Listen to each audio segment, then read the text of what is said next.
यह कहानी एक छोटे से गांव की एक साधारण लड़की राधिका की है, जिसने अपने आत्मविश्वास और मेहनत से कलेक्टर बनने का सपना साकार किया।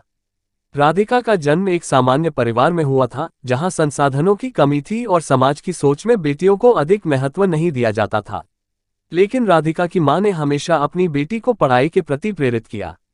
राधिका का विवाह बहुत ही कम उम्र में एक साधारण किसान परिवार में कर दिया गया था। शादी के बाद परिवार की जिम्मेदारियां और समाज की पाबंदियों ने उसके जीवन में कई बाधाएं खड़ी कर दी। घर की देखभाल, खेत का काम और ससुराल वालों की उम्मीदों के बीच राधिका का सपना कहीं खो गया था।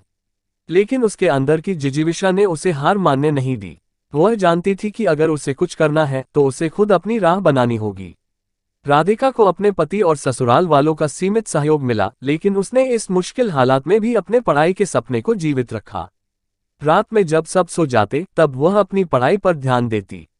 दिन में घर का काम संभालती और रात को किताबों के साथ समय बिताती। कई बार उसे सामाजिक ताने सुनने को मिले, लेकिन उसने कभी पीछे मुड़कर नहीं देखा। एक दिन राधिका ने सिविल सर्विसेज की परीक्षा देने का निर्णय लिया। यह निर्णय आसान नहीं था, लेकिन उसकी मेहनत और लगन ने उसे इस कठिन सफर में आगे बढ़ाया। कई सालों की तैयारी के बाद उसने सिविल सर्विसेज की परीक्षा पास की और कलेक्टर बनी। इस सफलता ने न केवल उसे बल्कि उसके परिवार और समाज को भी गर्व महसूस कराया। कलेक्टर बनने के बाद राधिका ने समाज में बदलाव लाने के लिए कई पहल की। उसने महिलाओं की शिक्षा और स्वावलंबन के लिए काम किया। वह जानती थी कि उसकी तरह कई महिलाएं आज भी समाज की पाबंदियों और सीमाओं में बंधी हुई हैं। राधिका ने अपने अनुभव से सीखा था कि कोई भी बाधा स्थायी नहीं होती, अगर इंसान के पास आत्मविश्वास और दृढ़ संकल्प हो।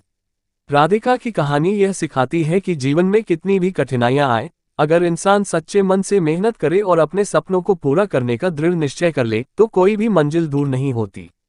वह बहू, जिसने कभी समाज की बेड़ियों में खुद को जकड़ा महसूस किया था, अब एक कलेक्टर बनकर समाज में बदलाव की प्रेरणा बन गई।